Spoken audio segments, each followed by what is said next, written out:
बालमित्रांनो, welcome back to our family of Success Science Academy, a simple way to fall in love with physics. We are learning current electricity and we are done with its first part, that was Kirchhoff's law, KCL and KVL. We have solved numericals. So complicated networks, complicated circuits, Kirchhoffच्या लॉने बऱ्यापैकी सुटतात, simple होतात बऱ्यापैकी नाही. 100% they will become easy with the help of laws. आणि laws माहित नसतील तर we cannot solve. Next topic is Wheatstone's network. बघा आता पुढे पुन्हा एकदा हे जे नेटवर्क आहे, जे सर्किट आहे, जे प्रॉब्लेम्स आपण सोडवले, भरपूर प्रॉब्लेम्स आहेत, भरपूर आपल्याला सोडवायचे, कॉम्प्लिकेटेड प्रॉब्लेम्स असतील, 4 किंवा 4 पेक्षा जास्त रेजिस्टन्सेस असतील, भरपूर रेजिस्टन्सेस असतील समजा, आणि ह्या रेजिस्टन्सेस वाला सर्किट आपल्याला सॉल्व्ह करायचे नाही का. सिरीज पॅरलल, आय होप तुम्हाला ही गोष्ट माहिती की रेजिस्टन्सेस जर का सिरीज मध्ये असतील तर ते ऍड होतात नाही का सिम्पली, आणि पॅरलल असतील तर 1/R is equal to 1/R1 plus 1/R2 in this way we do. तर व्हीटस्टोन्स नेटवर्क काय आहे? ते व्हीटस्टोन अंकल होते. This scientist Wheatstone has developed 1 metre bridge experiment, जो आपल्याला याच्यानंतर पाहायचा आहे. तर त्याने नेटवर्क अगोदर आपल्या समोर मांडलं, नेटवर्कला सिम्प्लिफाय कसं करायचं हे व्हीटस्टोनने आपल्याला सांगितलं. तर बेटा, अकॉर्डिंग टू व्हीटस्टोन, जर सपोज 4 रेजिस्टन्सेस आर देअर,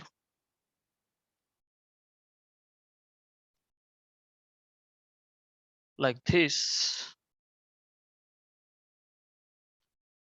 हे असे पतंगासारखे 4 रेजिस्टन्सेस सपोज आहेत, which are P Q R S. Suppose हे 4 रेजिस्टन्सेस आहेत आणि यांच्यामध्ये सपोज इथे एक बॅटरी लावली, इथं कळ आहे plug key K, this is battery of some volt. Okay, तर बेटा suppose these are the junctions.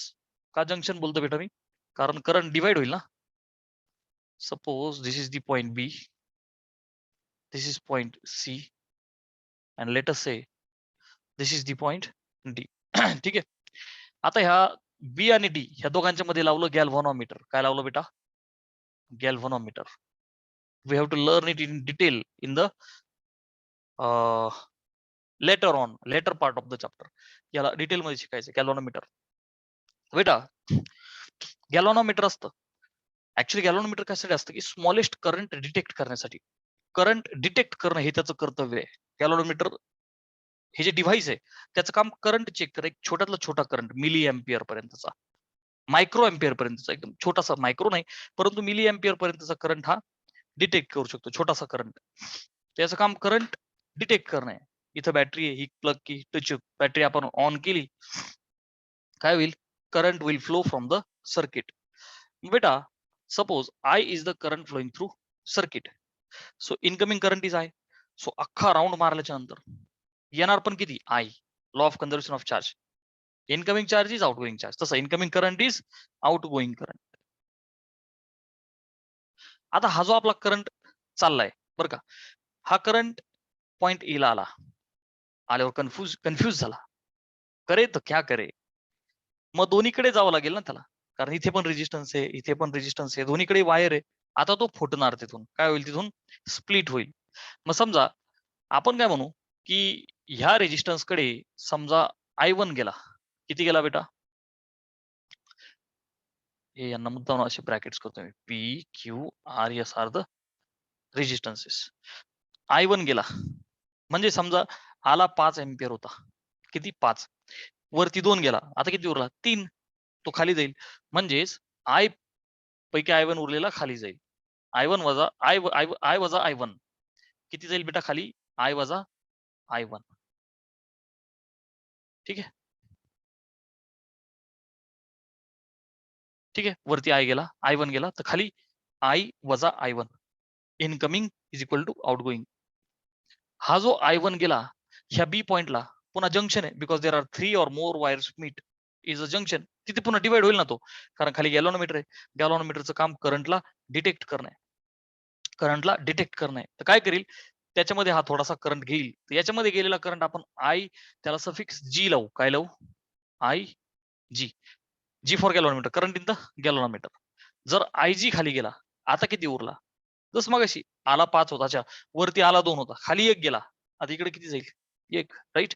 So I1 पैकी आय जी खाली गेला, तर I1 वजा आय जी एवढा करंट इथं खाली येईल. कोणाकडे? आर कडे. Is it okay with you? ठीक आहे. आणि हा आपला येस. बरं, आता लक्ष दे. वरून I1 खाली आला व I1 मायनस आय जी आला. हा आय जी गॅलॉनोमीटर मधून आला. गॅलॉनोमीटरने डिटेक्ट केला आणि तो असा टचुक डिफ्लेक्शन दाखवलं. जसं तुम्ही गाडी पळवता तर शून्यापासून तुमचा काटा असा डिफ्लेक्ट होतो का नाही? तशा प्रकारचं गॅलॉनोमीटर असतं ते डिफ्लेक्शन दाखवलं. आणि हा आय जी आला. इकडनं आय मायनस आय वन आला. Yes or no? ठीक आहे. वरून आय जी आला. इकडनं आय मायनस आय वन आला. आता काय होईल? ह्या दोघांची ऍडिशन होईल. काय होईल बेटा? ह्या दोघांची ऍडिशन होईल. कारण हे दोघं भेटतायत ना, हे काय incoming is equal to out going. हे दोघं ऍड होतील आणि इकडे वरती जातील. ठीक आहे. मग आता I minus I one plus I G एवढा करंट वरती जाईल. I minus I one plus I G हा एवढा करंट वरती जाईल. हा करंट वरती गेला, वरून हा आला. ह्या दोघांची ऍडिशन आय यायला पाहिजे. बघितले का? हा I minus I one plus I G इकडनं वरती जाईल. वरतून हा खाली आला. दोघं एकमेकांना भेटले, दोघांचा संगम झाला आणि आन्सर आहे येत आहे का बघ. Minus I G plus I G सोबत ढिशक्याव. हा plus I one minus I one सोबत ढिशक्याव आणि फायनल उत्तर आय उरलं. बरोबर incoming current is equal to out going current. I hope KCL ची आपली प्रॅक्टिस व्यवस्थित झाली. ओके. मग आता आपण काय करू? ए बी डी ए ही क्लोज लूप घेऊ आपण. Closed loop A B D कसंही घ्या त्या लूपला, क्लॉकवाईज अँटी क्लॉकवाईज हे तुम्हाला ऑलरेडी मी शिकवलंय. समजा मी क्लॉकवाईज खेळू इथून ड्र असं. ओके. आता इथं KVL अप्लाय करा. काय अप्लाय कर बेटा? Kirchhoff's voltage law KVL. मग चला आता ए पासून पुढे निघालो, करंटच्या डायरेक्शन मध्ये मी निघालो, म्हणजेच खर्च करायला मी निघालोय. There will be some drop. So I1 into P, I1 into P कसा? Minus, very sorry, minus sign, कारण मी खर्च करायला निघालोय. खाली आलो, आयजी करंट आहे, गॅलॉनोमीटर मधून चालला. सो दोघांचा गुणाकार होईल आयजी इंटू जी. प्लस का मायनस? मायनस. का? तर पुन्हा एकदा मी करंटच्या डायरेक्शन मध्ये चाललोय, म्हणजे मी कसं चालू बेटा? हाय टू लो. मी खर्च करायला चाललोय, that's why negative sign. Minus I G into G. ह्या पॉईंट पासून पुढे पुन्हा मी इकडे निघालोय, तर आता मला वरून करंट येताना दिसतोय, म्हणजे मी करंटच्या अपोजिट डायरेक्शन मध्ये चाललोय, म्हणजे मला दिलासा भेटला. I will get some energy. ठीक आहे ना? Which is this into this, current into resistance I minus I one into Q. So plus sign होईल इथं, कारण करंटच्या अपोजिट आहे. आय मायनस आय वन आणि इज इक्वल टू झिरो. है की नाही? Algebraic sum of the EMFs and potential differences across closed loop of the circuit is zero. मग आता चला याला ऍज इट इज ठेवतो सध्या मी. याला काय म्हणतो बेटा? इक्वेशन नंबर 1 म्हणतो. चला आता क्लोज लूप दुसरी घेऊ आपण. क्लोज लूप कोणती घ्यायची? ठीक आहे, क्लॉकवाईज घ्यायची की अँटी?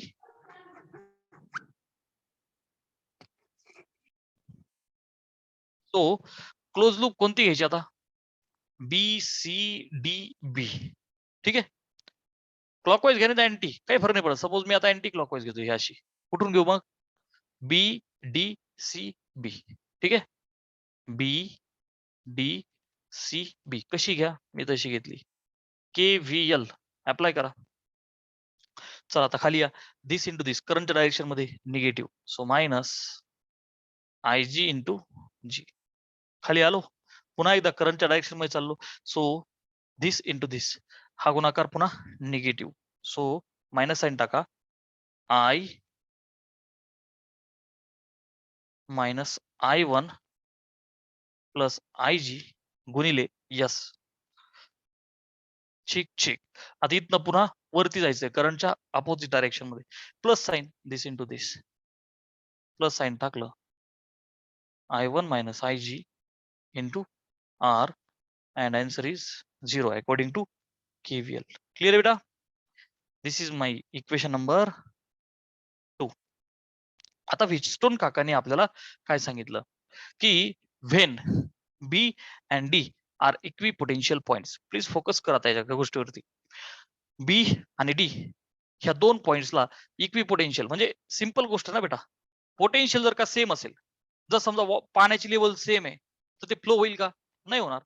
मग पाण्याला जर तुम्हाला फ्लो करायचं असेल तर तुम्हाला higher level to lower level करावं लागतं. सेम वे चार्ज सुद्धा flows from higher potential to the lower potential. But when B and D are equipotential points, star mark करतो स्टेटमेंटला. when ही कंडिशन आहे बॅलन्सिंग कंडिशन. मी त्याला नाव देतो बेटा बॅलन्सिंग कंडिशन असं म्हणतो. नेटवर्क बॅलन्स होणे, बॅलन्सिंग कंडिशन. आणि ह्या कंडिशन मुळेच आपले भरपूर कॉम्प्लेक्स सर्किट्स सिम्प्लिफाय होतात. बेटा बॅलन्सिंग कंडिशन काय आहे की points B and D will be equipotential. Points B and D are equipotential. बेटा potential of B is equal to potential of D is can I write V? Yes sir. मग तुम्ही म्हणाल sir V is the battery. So हे बॅटरीचं नाव change करू आपण, epsilon लिहू. नको गडबड.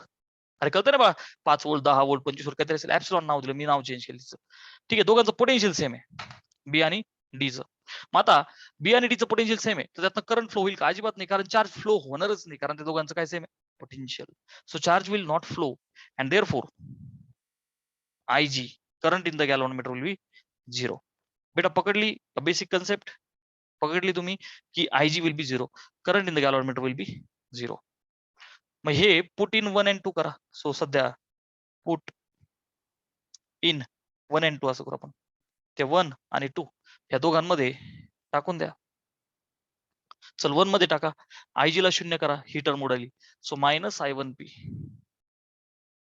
मायनस I1P हा उडाला, plus I minus I1 into Q. I minus I1 into Q is equal to 0. चला मोकळं करायला हा मायनस I1P इथं पलीकडे पाठवतो मी. इथं काय होईल I into Q minus I1 into Q is equal to I1P. ठीक आहे. बर आता नाही याला असंच ठेवतो मी. कसं I minus I1 असंच ठेवतो. Sir Y you will understand shortly. याला असंच ठेवतो I minus I1 into Q. ठीक आहे ना. याला इक्वेशन नंबर 3 बोलतो मी. इक्वेशन नंबर किती बोलतो बेटा? I will say 3rd. चला 1 आणि 2 मध्ये सुद्धा IG 0 करा. IG ला उडवा, ही टर्म उडून जाईल. IG ला उडव, हा उडून जाईल. सो मायनस I मायनस हे बघ ना I1 हा तर उडाला इंटू एस. इथं IG उडाला तर प्लस I1 इंटू आर एवढंच उरल, प्लस I1 इंटू आर एवढंच उरल and answer is 0. Don't worry, exam मध्ये कोणी विचारणार नाही तुम्हाला. ही आपली प्रॅक्टिस चालू आहे, ही आपली कन्सेप्च्युअल प्रॅक्टिस चालू आहे केव्हीएल ची. ठीक आहे. ही निगेटिव्ह टर्म मी पुढे पाठवू का बेटा? I minus I1 into S ला पुढे पाठवायचे. मी इथे लिहितो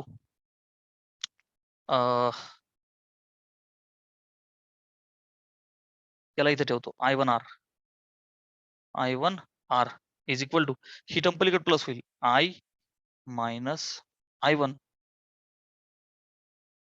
into S.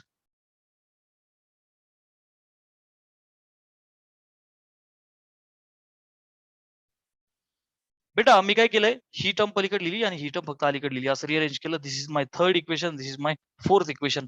Please take screenshot of दिस.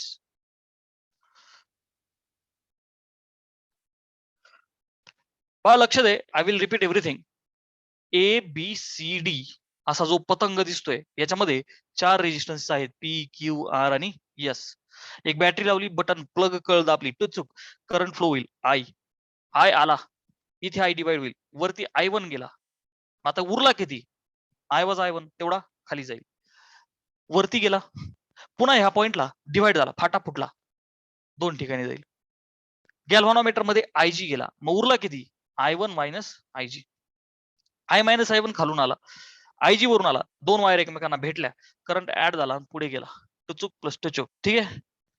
आता हे वरून आला, हा खालून आला, आणि त्या पॉइंटला दोन्ही वायर एकमेकांना भेटल्या, हे दोघांची ऍडिशन झाली, पुन्हा I उत्तर येईल. Incoming current is out going current. काय केलं? Close loop ABDA, टुचूक टुचूक टुचूक टुचूक, ABDA. इथं KVL लावलं बेटा आपण. काय लावलं? KVL. बघ, करंटच्या डायरेक्शन मध्ये negative sign -I1 into P. खाली आलो, करंटच्या डायरेक्शन मध्ये negative sign -I1 into G. करंटच्या opposite plus sign I-I1 into Q equal to 0. हे इक्वेशन लिहिलं. क्लोज लूप BDCB अशी अँटी क्लॉकवाईज घेतली. ठीक आहे. करंटच्या डायरेक्शन मध्ये निगेटिव्ह -I1 इंटू G. पुन्हा करंटच्या डायरेक्शन मध्ये म्हणजे negative I-I1 plus G into S. चला, करंटच्या opposite I1 minus IG into R. कसं? Positive equal to 0. Balancing condition काय सांगते? Points B and D are the equipotential. जेव्हा हे इक्विपोटेन्शियल पॉइंट्स आहेत, then bridge is said to be balanced. Bridge is said to be balanced, आणि current in the galvanometer will be 0. ठीक आहे. Balancing condition इथं काय होतं बेटा? हा जो ब्रिज आहे किंवा नेटवर्क आहे, बॅलन्स्ड नेटवर्क किंवा नेटवर्क बॅलन्स्ड असं म्हणतो. बॅलन्सिंग कंडिशनचा अर्थ काय बेटा? नेटवर्क बॅलन्स झालं, पुढे ब्रिज पण आहे. ओके, काय झालं बेटा? नेटवर्क बॅलन्स झाला. मग आता points B and D are the equipotential. असं होणार आहे की त्यांच्यामधनं करंट फ्लो होणार नाहीये. So IG will be 0. Put in 1 and 2. 1 आणि 2 मध्ये टाकलं, आणि आपल्याला 1 मध्ये टाकल्यावर हे इक्वेशन भेटलं. मी काय केलं? हे निगेटिव्ह पलीकडे पॉझिटिव्ह केलं फक्त. IG 0 टाकला याच्यामध्ये, तर आपल्याला कुठे गेलं? हे बघ, हे इक्वेशन भेटलं. हे निगेटिव्ह वाली टर्म पलीकडे लिहिली. नंतर मी काय केलं? फक्त रिअरेंज केली, याला अलीकडे लिहिलं, याला पलीकडे लिहिलं, because I have to divide 3/4. Screenshot झाला? हा, तर बेटा इक्वेशन नंबर 3 आपण इक्वेशन नंबर 4 असं आपण करू. 3/4. So can I directly say this upon this will cancel out? Q upon S will be left. Q upon S. उजवीकडं I1 ला I1 उडून जाईल, P upon R will be left. P upon R will be left. मग त्याला mathematically थोडं rearrange करून असं लिहू का मी? P upon Q, हा Q खाली आणि हा R वर घेतो. P upon Q हा फक्त इथे लिहिला is equal to R upon S. Are you understanding? फक्त बरं पडतं आपल्याला, बाकी काहीच नाही. हे असं बोलायला, P upon Q is equal to R upon S. Top upon bottom is equal to top upon bottom. Mathematically आपण असं केलं, आणि असं आपण लक्षात ठेवू for understanding in the easy manner. ठीक आहे ना? So this will happen when the network is balanced. Okay, when बेटा नेटवर्क काय झालं? बॅलन्स्ड. ही बॅलन्सिंग कंडिशन आहे. ठीक आहे ना? At the end when network is balanced. Sir for example, चला त्याचे एक्झाम्पल घेऊ आपण सिंपल. बेटा मला सांग, समजा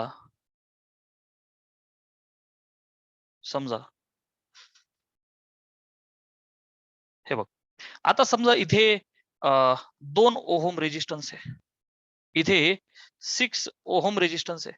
म्हणजे बेटा 2/6 किती येणार आहे रे? 1/3. बरोबर. याचा अर्थ त्याच पटीत इथे रेजिस्टन्सेस असले पाहिजेत. म्हणजे here is suppose 5 ohm resistance, मग इथे किती असला पाहिजे? 15 ohm. Then you can say 2/6 is equal to 5/15, which is 1/3. This is 1/3 and bridge will be balanced. आणि हा जो पॉइंट आहे, जसा की हा B आणि D पॉइंट होता, हे 2 पॉइंट विल बी इक्विपोटेन्शियल. मध्ये गॅल्व्हॅनोमीटर जोडा, काहीही जोडा, रेजिस्टन्स बॉक्स जोडा, करंट फ्लो होणार नाही, because bridge is balanced. So this was the first गरीब एक्झाम्पल. ठीक आहे. सेकंड गरीब एक्झाम्पल पाहू आपण एक. समजा एक्झाम्पल नंबर 2. मी आता व्हॅल्यूज चेंज करतो आणि सेकंड एक्झाम्पल मध्ये मी असं म्हणतो बेटा, इथला माहित नाहीये त्याला मी एक्स बोलतो. इथे 7 ohm, here is 3 ohm, and over here is suppose 14 ohm. Okay, find x if network balanced आहे. ठीक आहे. सोल्युशन बेटा नेटवर्क बॅलन्स आहे चा अर्थ काय झाला, x upon 3 is equal to 7 upon 14. 7 1 7, 7 2 14. x किती होईल बेटा, 3 वरती जाईल, 3/2 म्हणजेच 1.5 ohm. Are you understanding?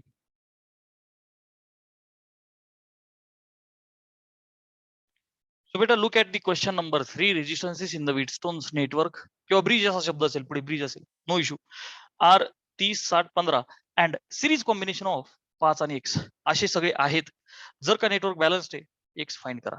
So पटकन एक रफ डायग्रामने फक्त फील साठी. ठीक आहे.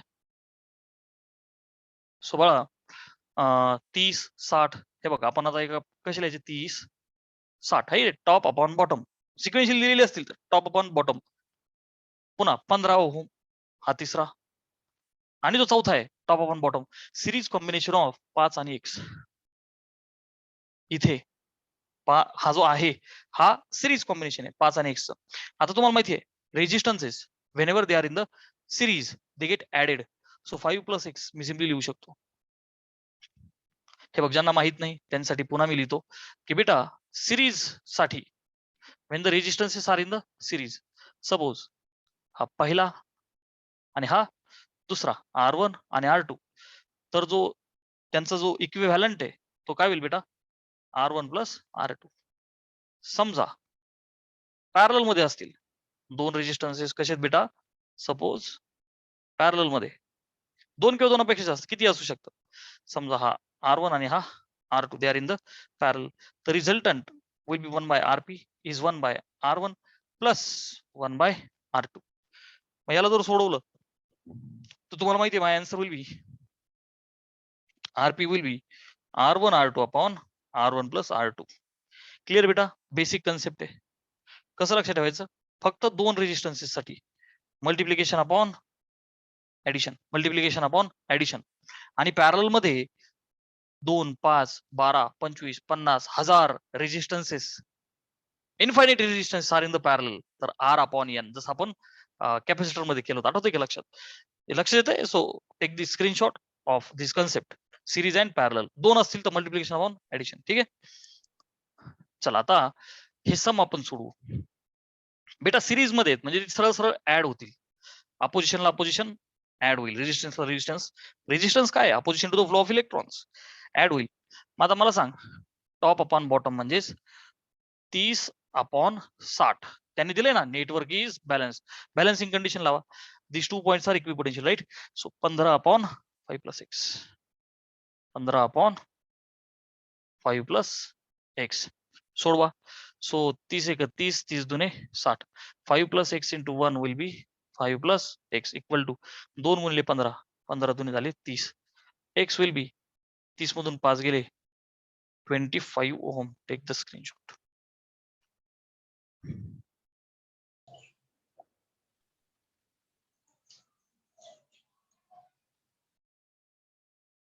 हा बेटा 4 रेजिस्टन्सेस, 4 ओहम 4 ओहम 4 ओहम आणि 12 ओहम फॉर्म व्हीटस्टोन्स नेटवर्क. ते व्हीटस्टोन्स नेटवर्क तयार करतात. Okay sir. मग आता व्हीटस्टोन्स का नेटवर्क ड्रॉ किया जाए. ठीक आहे.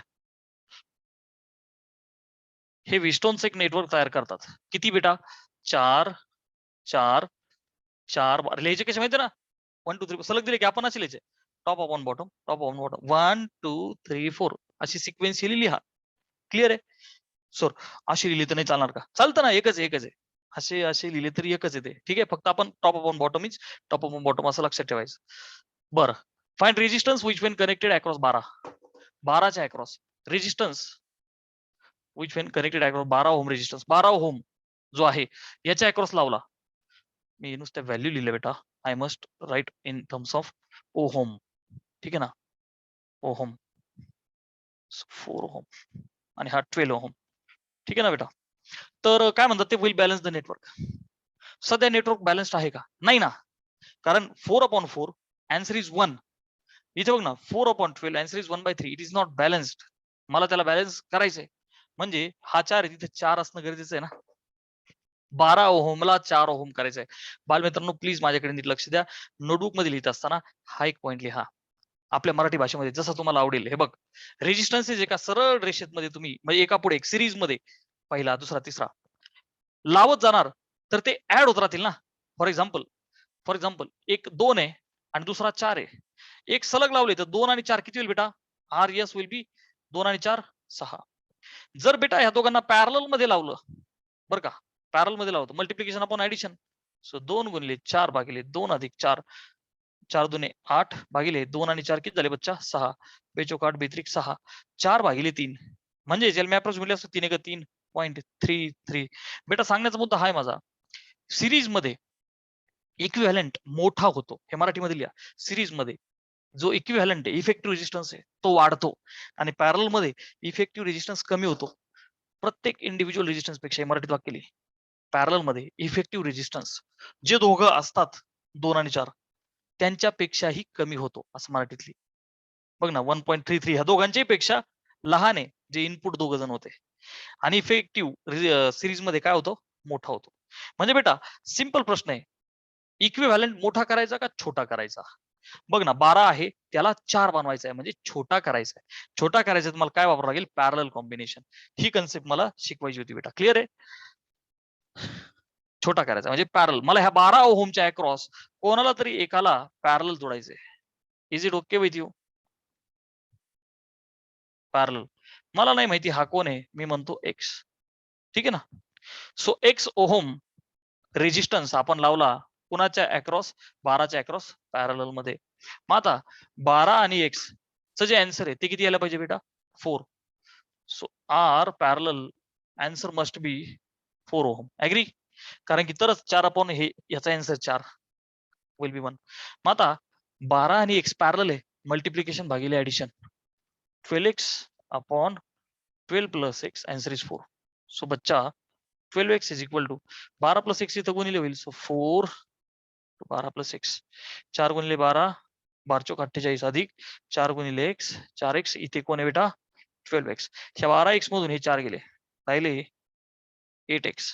Answer is 48. बेटा x इज इक्वल टू 8 सक 48 6 ओहम. चा अर्थ असा आहे ह्या 12च्या अक्रॉस 6 ओहम पॅरल मध्ये जर का लावला होईल काय? Answer will be 4 and then bridge will get balanced.